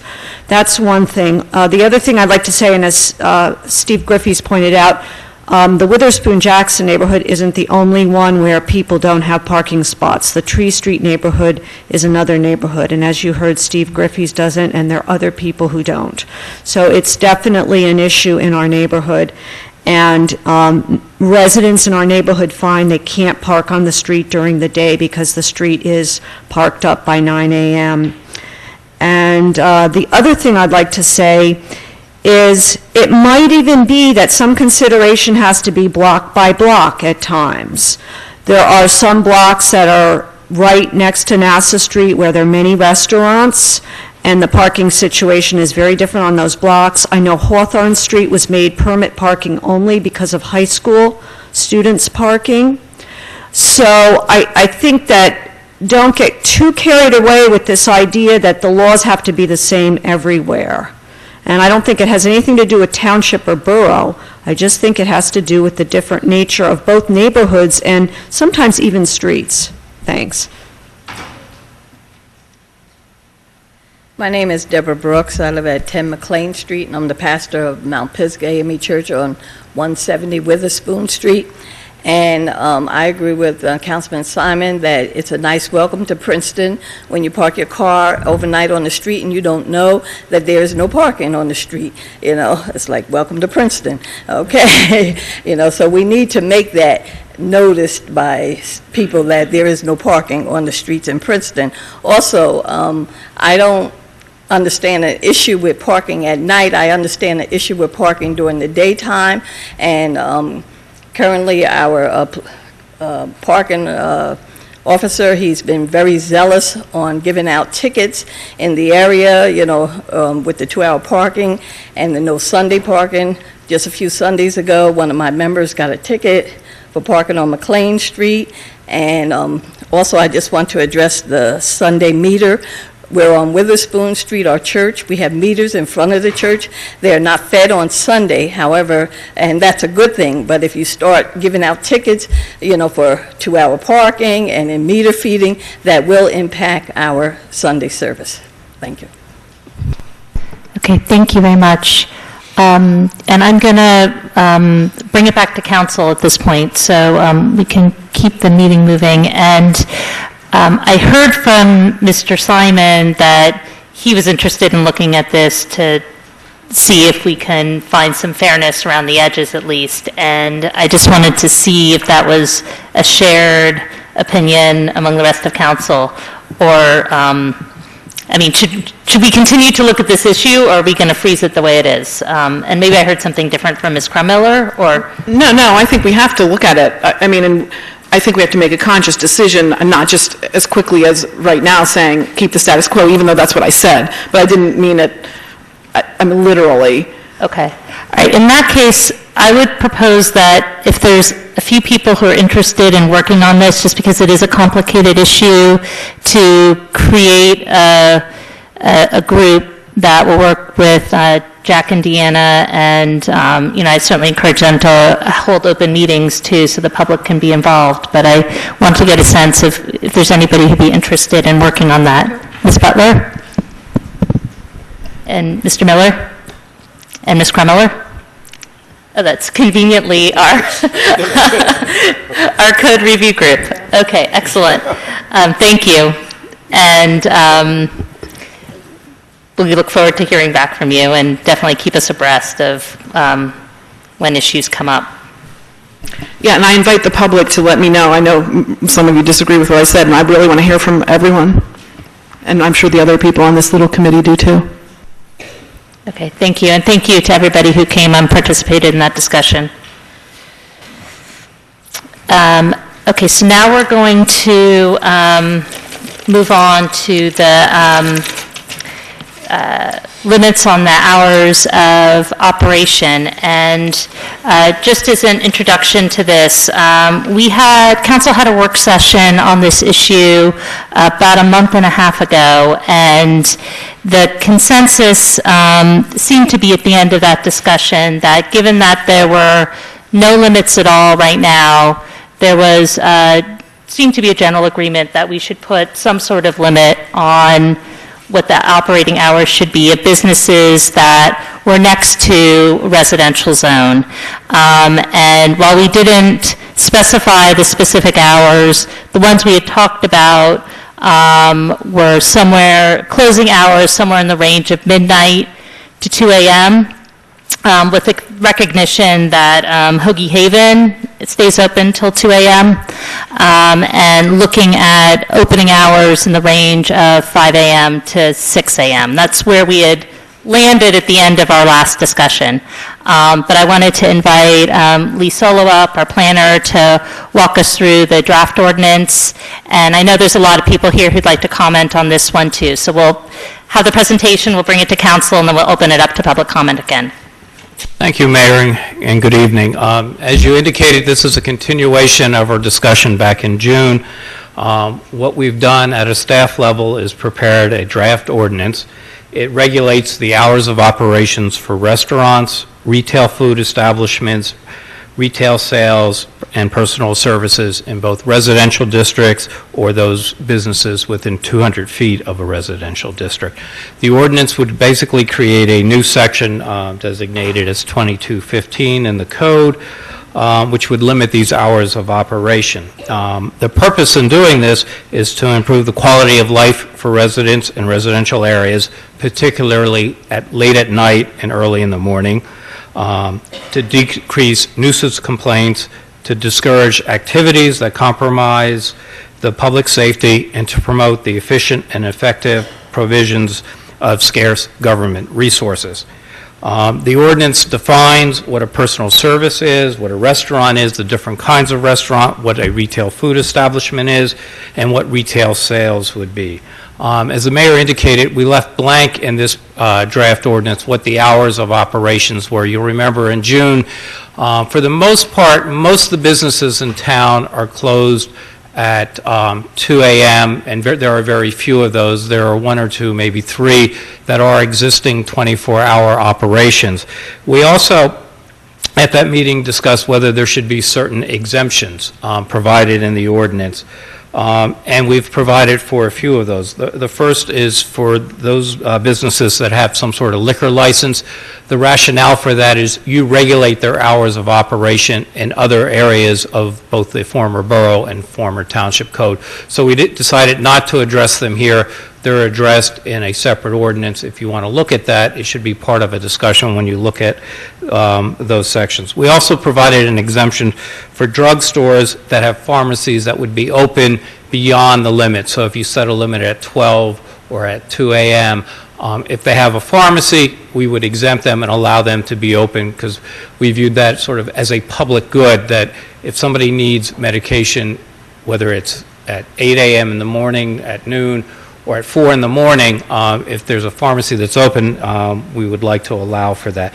We also provided an exemption for both medical care and veterinary care businesses so that they could operate under a 24-hour business. Then we had a lot of discussion about the various university institutions, Princeton, Rider, and the seminary, and what to do about their quasi-business type things, whether it's Frisk Center or the U-Store. And you'll see in the ordinance what we ended up suggesting is that all of the E zones, the E1, 2, 3, the E5, and the AE2 zones, the businesses in those zones would be exempt. Most of those zones are fairly large, and it would be problematic for them when you have Frisk Center is a good example, not near a residential zone, but if you look at the outbound of that 100-plus acre lot that is, it may touch on a residential zone. We also noted that the students at the universities here in town really operate at a different time frame than most of us do. So we're suggesting that we just exempt those as well. That's a very brief summary of what the ordinance does. I've had input from the municipal attorney who's reviewed it legally and finds that it's sound. With that, I think I'm going to stop and see if there are questions. Again, hopefully by the end of the night, you could give staff some direction in terms of whether there are other exemptions you would like and the hours of operation. Again, I agree with the mayor. My recollection was we were looking at 5 or 6 in the morning as a start time and somewhere is between 12 and 2. What we didn't discuss, and as Trishka and I were discussing the ordinances, whether you want to make a distinction of like Sunday to Thursday and then Friday and Saturday, allowing maybe a later time, and maybe we can hear from the public on that as well. But that was not discussed at June, and I did want to throw that out to you as another consideration that we may want to look into. Are there any questions? Anybody have questions before we hear from the public? Yeah, I had a really simple question. You said that there were three establishments that are open 24 hours. I know of this Frist and the and Wawa's. Well, the Wawa currently is open 24 hours. Is it the CVS? The CVS up on 206 is 24 also. So those are two. I may have missed one, as I indicated in June. I did a survey. I walked around town, looked at what they listed as hours of operation. I went on to various web pages just to see if they were different. The Domino's up on 206 is open to 1 a.m. Hoagie Haven listed their hours at 2 a.m. So that's how we came up on it. But I was only able to identify the two. There may be a third because, again, it wasn't an exhaustive study. Sorry, just to clarify, that those two establishments, the Wawa and CVS, wouldn't be covered under this ordinance, though, right? Because they're not. Right. Well, the Wawa currently is in the E5 zone, so they would be exempt if you follow the exemption. The CVS up on 206 is not within 200 feet of a residential zone. Oh, but what about the U-Store? Is that open all night? It is, but again, that's also in an E zone. 4. So it would be exempt. But it's up until 4 a.m., but it is in a neighborhood. I mean, I don't. It was one of those dilemmas that we had in terms of what to do. But by the way, I don't ever think there's a problem, just, Well, that's as what I an example of a business that's open beyond 2 a.m., I've never heard of anything, I'm not aware of any heard of problems from that. crowds and gathering or all the dire things. No, which led us to say most of the businesses that are in the E-zones could be exempt just by their operation and where they're located. I'm not certain, but in talking with the manager there, a lot of their activity is on the I think it campus comes side. out the other campus as side, opposed to really, not the University university Place. side. So rather than trying to exempt individual uses, which I don't know if you can do legally, we said within these zones, they're all on larger lots. They're usually fairly removed from residential areas. They've been areas where we haven't really had a concern. And it recognizes that the students truly do operate on a different time schedule than you and I do. But one could also use that argument to talk about the town businesses as well, to the extent that students might be interested in leaving the campus and coming and doing things in town, frequenting Hoagie Haven, et cetera, places on Nassau Street. And by the way, the CVS that's open 24 hours, the pharmacy is not open 24 hours. So, and even on Sunday morning, I just found out this weekend, it doesn't open till 10 o'clock. So I don't... Well, that's why in the exemption, we said if the pharmacy is open beyond whatever hours of operations you impose, because it's the pharmacy that was really more critical than anything. But I think it's a little deceiving that... If the language needs a little tweaking, I can work with the... Not your language, the language that the establishment uses, because it talks about 24 hours, which would lead you to believe that the pharmacy's available, and it is not. Right, the So- public good was really the pharmacy, and that's why we tied our language to the pharmacy being open. Well, there might be other public good. Are there other comments from council before we hear from the public? Oh, okay, we're going to talk about comments, or, first I'll ask a question, then I'll have a comment. So the Hoagie Haven is at 2, and the IVN is at 2, right? Does the IVN close at 2? Yes. And all the restaurants in town? The restaurants really vary. Any with a liquor license are regulated, can stay open until 2 a.m. Whether they do, I didn't do an exhaustive survey. Not all of them do. I think Mediterra closes at 12, just as an example. So they're not all open till 2. Some are open till 1. But there's a variety. Staff has suggested that for anything with a liquor license, you have a whole series of regulations. In the former borough, it's section 414, and in the township, the former township, it's 318. That if you want to deal with that, I think that's the place to look at that and regulate it through the ordinance section that regulates liquor licenses. And we haven't included that, and we've provided for the exception so that we don't lose it in between. And then are we going to hear from I was curious about some of the, do we have complaints right now from the establishments that are open, like say the Wawa? Does that cause, I wanted to know how many complaints we get, and is that, a trouble spot right now? I know I spoke briefly with the police. We didn't ask them to do an exhaustive study. They do get some complaints. It's not a high number, but it's for both the Wawa and some of the downtown areas. Part of this, if you remember in June, it wasn't just the police complaints, it was also residents who, and Jenny, you've probably heard some of this, when the planning board gets an application and they ask, can't you limit the hours because there's a concern, they really can't because it's a municipal ordinance, not a zoning code that would regulate those hours. So it's both some concern from the police, it's more of a concern from neighbors who over the years have said it would be nice if we had some restriction on some of these businesses or a way to control them. In my survey, very few, other than the 2 that we've identified so far, and we may hear about a third tonight, are closed by 2 a.m. So you're not really changing anything if that's what you do. Yeah. And we'll hear tonight if there are, maybe I missed some in my informal survey of what the hours of operation would be. But I would suggest that the vast majority of the businesses here in town are closed by midnight or 2 a.m. at the latest. Yeah, given the number of people who want to talk, I just want to make sure we give the public a chance to, if that's okay, and then we'll come back to council. Is that all right? I don't want to cut you off. Okay. Okay, I'll sit down and okay, we'll thank take you. notes. All right, I'd like to open it up then to everybody here who'd like to speak, and just come line up behind the mic. And this is an issue that there's a lot of people, so if you could just try to be as considerate as possible and try to condense your comments as much as you can, and state your name and either your business or your address, whatever is more relevant. Good evening, ladies and gentlemen and council members. My name is Robert Bratman, and my family and I own 259 Nassau Street, which is the West Coast Video Building. There's an adage that says, if it's not broke, don't fix it. And Ms. Crummiller asked a very important question. What are the complaints? What have the complaints been? I've been a stakeholder in Princeton for about 53 years, myself and my family, and I've not heard any complaints about crime or disruption or people having a problem because stores are open late.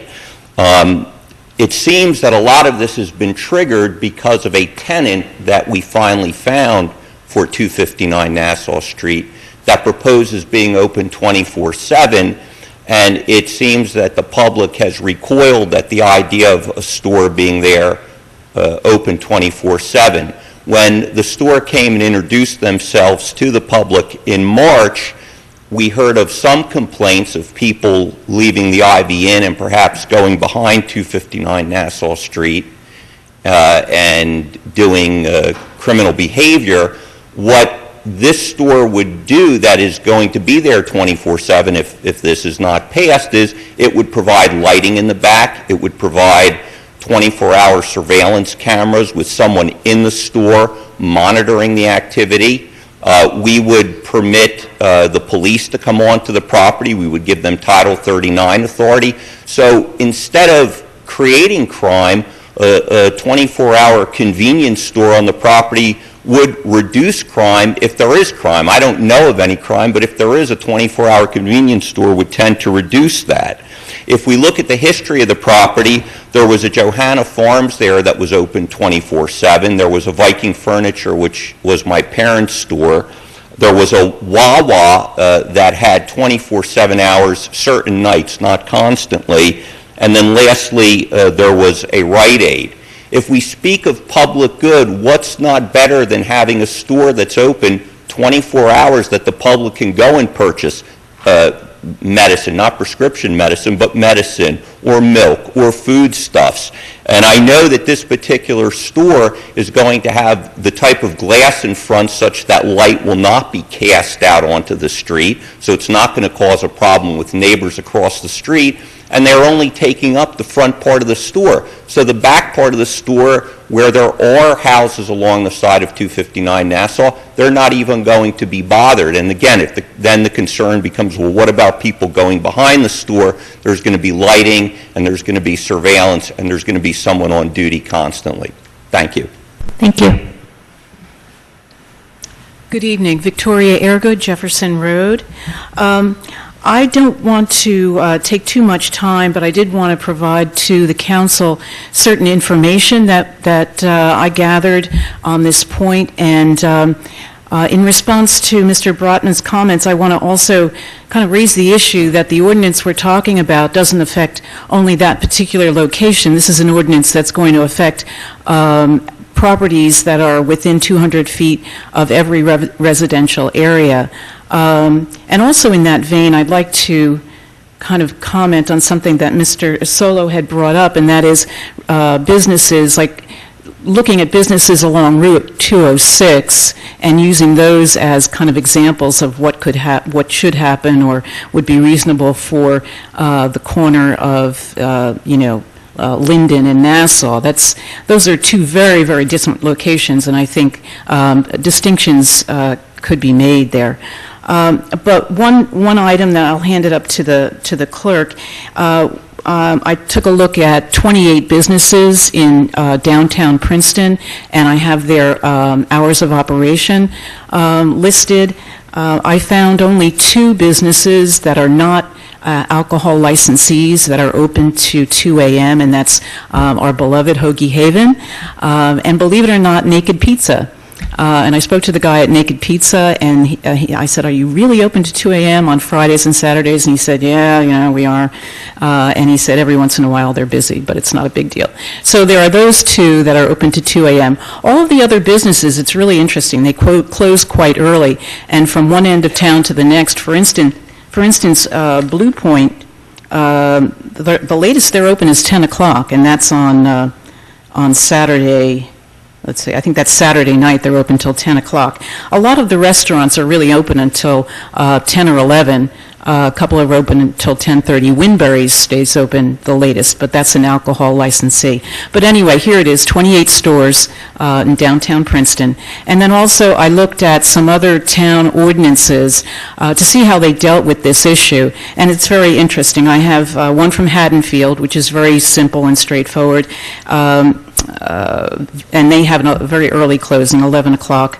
Village of Ridgefield Park, Township of Washington in Bergen County, and the Township of Lawrence. And each of these provides a different model on how they address specific issues. Some are very simple and have a blanket closing hour. Others, Township of Lawrence in particular, because it has various types of areas within it, are really tailored. And one of these for different locations at different areas of town. And one of them also has a grandfather clause where they grandfathered in businesses that at the time of passing of the ordinance were open later than they were going to pass the ordinance for. So there is precedent for grandfathering in Hoagie Haven and Naked Pizza. It's kind of new to town, but you could grandfather them as well. So I wanted to present these, and also my personal preference. If you're going to be within 200 feet of a residential area, my preference, I'm rather conservative, is 11 p.m. is late enough and 6 a.m. is early enough. But there also is precedent here for 200 feet or 500 feet. And then, of course, you could carve out the streets downtown. And when I was walking around, what I noticed is that you could carve out by Nassau Street between X and Y Street, etc. But there are ways to deal with, respecting the businesses that exist and respecting our neighborhoods. And I'll hand this up to the clerk. Thank you. Thank you. Thank you.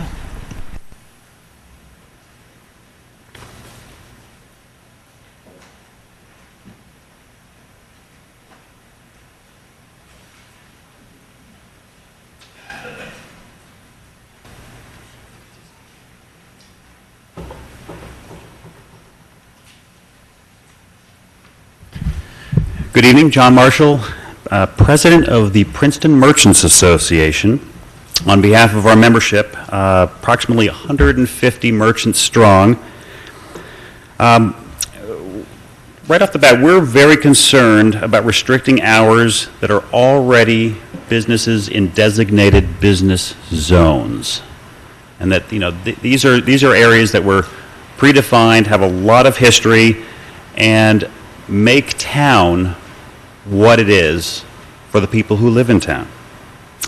You also already acknowledge that Princeton University is a never-sleep community, and you've exempted them in E-zones, but you've not considered directly across the street, which I know some conversation came up, that interacts with those E-zones, and it's reliant, and it's a very active relationship that we don't want to close. Now, the Princeton Merchants Association wants to support a vibrant town, but we can't lose sight of the fact that we are a world-renowned suburban university town. I mean, we go well beyond our borders, our reputation. This never sleeps, but we have these alums coming back year after year, so their experience as students resonates forever. We want to be a sustainable town, and the PMA believes living in town to be a joy, but it's also a choice. And Princeton can't necessarily be compared to a loud, bustling city, nor is it fair of residents to expect Princeton living to be like that of a house in the country while still having the convenience of being able to walk to these services. There's a fine line there. As far as the local community, the businesses return millions of dollars in tax taxes to the local municipality while receiving fewer services than residential clients. Merchants are the lifeblood of the community, and every day we see nearby reminders in the form of economically hard-hit towns and retail centers that supporting and enhancing Princeton's merchants is a direct investment in protecting and enhancing this town. And we don't believe the ordinance does either. So finally, the PMA has a position that we should not be compared with other municipalities just to help justify this ordinance. Some of the 3 municipalities mentioned are in very densely populated areas, and they have lots of services immediately outside the town limit. We don't. We're going to put people on the roads, which is exactly what we were talking about not doing with the parking ordinance. The PMA finds this ordinance generally unacceptable. We think it's overly restrictive without need or justification, both presently and preemptively. I think the 200 proximity to residential homes is extreme, a little capricious and arbitrary, particularly in the downtown settings where there's so much density, and as I said before, we've already designated business zones. I believe it discriminates against small businesses, those without means or access to liquor licenses, especially those adjacent to the university but not specifically within those E-zones. And finally, I think it adversely impacts downtown businesses and compromises the intent and value of long-standing business zones, which were created expressly for the purpose of allowing merchants a place to establish and provide their goods, services to town patrons when and as they see fit. I thank you for your time. Okay, thank you. And I think there's a question from Ms. Howard before you go. Sorry, John, if you don't mind, can I ask you a question? Sure. Thank you. It's great. I'm glad you're here because I don't think we had anybody at the last time we were talking about this, so it's great to hear from the PMA. A question about, if we're talking about just codifying what's basically existing practice, right? We've talked about Hoagie Haven, Ivy and Naked Pizza being open till 2 a.m., so that seems to be the outer limit of accepted practice now. Do you have concerns about a 2 to 5, 2 a.m. closure, 5 a.m. open? So that wouldn't be nobody now, it would restrict nobody who's currently in business and wouldn't affect anybody's current expectations. I think my only concern is originally those numbers showed up, and then in the draft, a midnight showed up, and then a 6 a.m. showed up, and now we're hearing 11 p.m.s and 500 feet. You know, there's probably a lot of things that would very well match up with what we currently have and what people want, but it seems like there's overreach here that we're concerned about. But so specifically, if we were codifying the established practice now, would you be okay with that? Yeah, I want to know that too. Would you be okay with closing at 2, opening at 5? Me personally? I mean, with the PMA. I don't know without speaking to all our members, that's fair. I didn't know. But I think we'd be open to having that dialogue as long as it's finite and perhaps acknowledges some of those places that have longer hours. The border issues, it sounds like you're talking about, right? Thank you. Thank you. And before you start, I'm going to say, I'll allow, I know there's a lot of people want to speak, so I'm going to be a little more flexible with the time, but just look behind you before you start. Okay. Mission accomplished.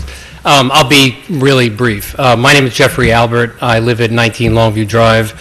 I've lived there for 30 years, and I have also developed in town and redeveloped in Princeton. And I guess I want to talk a little more conceptually and very briefly. You know, I think it's an accepted fact, obviously, that we all want a safe and vibrant Princeton. The safest places are always the places that are round-the-clock places, the places that are active all the time. And, you know, Mr. Bratman also pointed out some of the specifics about his particular case. But generally speaking, it's those places that are active almost round the clock that are the single most safe. We know we live in a 24-hour world, and there are businesses and there are offices in town that operate nearly 24 hours a day. The limits that we're talking about here are really not germane to the world we live in. This is basic Jane Jacobs. The safest and most active and most animated places are places that are active more of the time than they're not. You know, the mixture of uses makes for a vibrant place, an animated businesses thriving at multiple hours. That's really what makes our town. there are other ordinances that are already on the books that cover the kind of issues that are meant to be dealt with this ordinance, noise and conduct and so forth. And if we're just simply codifying what's already practiced, why bother? So, I believe that the potential unreasonable restrictions really choke that kind of vibrancy that really makes Princeton what it is, and the active and animated places that this body, as well as the planning board, really strives for in all of its zoning and regulation. So I don't think, in summary, I just don't think that we should be engaging in solutions that don't have problems. Thank you. I'll be real quick. Excuse me. My name is Jack Morrison. I'm a Princeton resident, merchant, property owner. We all know each other. I'm a member of the board on the Princeton Regional Chamber and also on the board of the Princeton Merchants Association. A large part of what makes our town attractive and the reason that all of us have chosen to live here is the eclectic mix of institutions, businesses, the arts, the academic community, the families, and our schools. It is for these same reasons that we decided to buy a house in town and open Nassau Street Seafood 32 years ago. For better or worse, my wife and I purchased an old fixer-upper on 206 for what was expensive by any other town's measure, but was what we were looking for, close to town, able to walk to the train, university atmosphere. We just fell in love with it. The idea of a restriction of hours is economically dangerous, not only to the businesses, but to the vitality of all neighborhoods. Commercial businesses pay $25 million annually in real estate taxes. In addition, an estimated $75 million in sales tax. These tax revenues, as John said, come with very few strings attached. For obvious reasons, businesses need to be given every opportunity to succeed, for we, as residents, all benefit by their success. The idea of restricting the opportunity to do business also affects the quality of life for the community. As businesses, we employ countless members of the community, support school teams, clubs, churches, social causes, and ask anyone in town. The unique and attractive mix of businesses and the neighborhoods is what we all come to love. Lee, I just wanted to go down at the very, on your front cover page, line by line while we're doing these ordinances. First is to reduce the amount of customers that are attracted to our businesses. In this day of the Amazons, Fresh Direct, Papa John, Route 1 competition, it is counterintuitive to us as merchants to try and reduce our customers. Second, to discourage crowds congregating, which in reality are made up of our friends, family, and God forbid students congregating prior to or after a slice, a meal, or a cup of coffee. To limit the ability of our businesses to engage with the student community flies in the face of all that we claim to embrace as a town. Restricting hours on Nassau Street will send a clear message to the university campus: stay on your side of Nassau Street and don't be caught coming across the street. The next one I won't dwell on too hard, but the idea of the Blue Point Grill, Tiger Noodle, D'Espagna, Small World, or a 7-Eleven attracting drunks and drug dealers is preposterous. If you ever have been to the Wawa late at night, which I did for some 20 years, it is filled with students, cops, shift workers, policemen, and a tired fishmonger, not drug dealers and drunks. I lived this for 20-some years. The trash and debris is something certainly that we as neighborhood stewards can address. Trash and debris has no time restrictions on it. Trash is there every day. Recycling day is a mess. I urge council to take serious consideration on the impacts of restricting hours of operation and be careful not to make reactionary decisions that will have long-term negative effect. Thank you. Thank you. Hi, my name is Barry Sussman, Peacock Inn, Princeton, New Jersey, 20 Baird Lane. We are both a hotel and a restaurant, and as a hotel, we do have people occasionally who check in at 2 in the morning or 3 in the morning from a late flight. So I would just suggest that you look at hotels in that respect. What we did was we came into Princeton, we bought a property, we tried to enhance something to make it real special in town, and we believe we've done that. For the restaurateurs, in the past 10 years, they've put Princeton on the map as a great restaurant destination.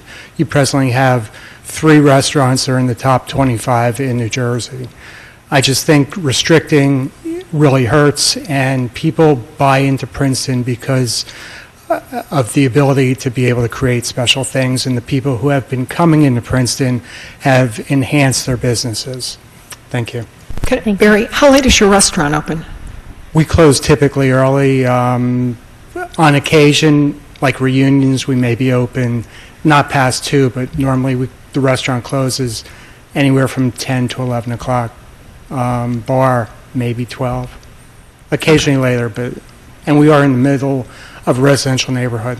The other thing I want to point out is, in the CBD, everybody's allowed to have outside dining, and we are a restaurant in town, but because we're in a neighborhood, we have to go for approvals for it where everybody else does not have to. So that should also be considered for us. Thank you. Thanks. Thanks. Stephen Griffiths from Maple Street. I'm kind of surprised to be speaking in a minority opinion on this line. Because I know a lot of my neighbors are concerned about the potential for 7-Eleven 24/7 to be opening on the end of our street.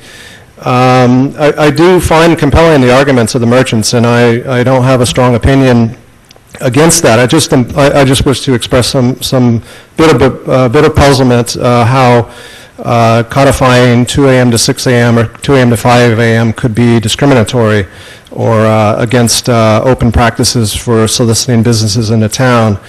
The concern, of course, that we have as neighbors around the area, I know the noise, the potential for deliveries late at night, and maybe if there is anything that could be 24 hours open, maybe we can at least put a restriction on noisy delivery trucks coming in the middle of the night or early in the morning. I mean, that would perhaps satisfy some of the concerns about noise. Safety, I find compelling the arguments that, yes, of course, when there's people out there that are good people, you're going to dissuade crime from coming around in the middle of the night, assuming that the good people are going to be frequenting 7-Eleven at 3 or 4 in the morning. Which is not always the case in some other places. So I just expressing some concern from Maple Street, myself and a few of my neighbors, that it is not a shut black and white case, that 6 a.m. as an opening time or 5 a.m. as opening time, it seems pretty early to me, and 2 a.m. seems pretty late to me. So I'm puzzled why closing during those times is a problem for businesses. I maybe need to be educated on that matter. Thank you. Thank you. Hi, I'm Andrea Stein from 23 Murray Place. I'd just like to speak in support of the proposed ordinance. I think that it is more than fair to keep businesses open, to regulate them till 2 o'clock and to have them close at that point. I think that one aspect that needs to be considered is quality of life for the residents who live nearby. A lot of the businesses that operate, say, on Nassau Street do have parking lots behind the buildings that do front onto the backyards of a lot of the houses.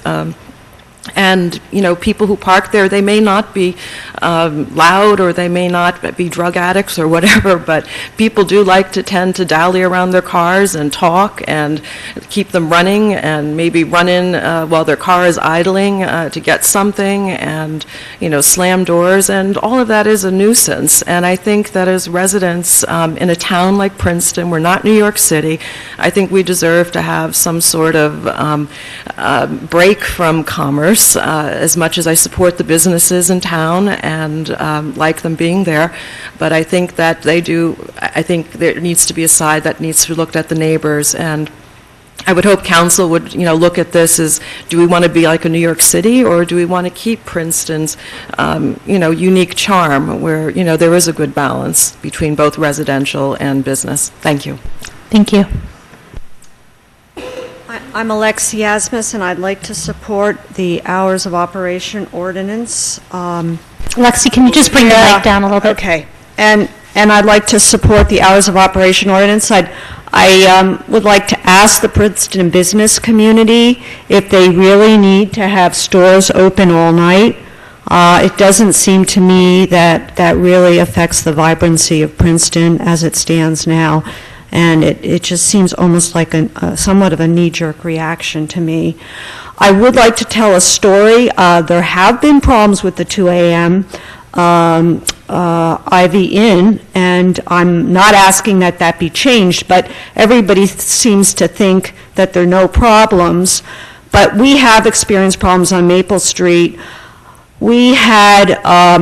We woke up in the middle of the night. We have a glass front door. It was about 2:30 a.m., and there was huge pounding on the door. We actually thought that somebody was in the house.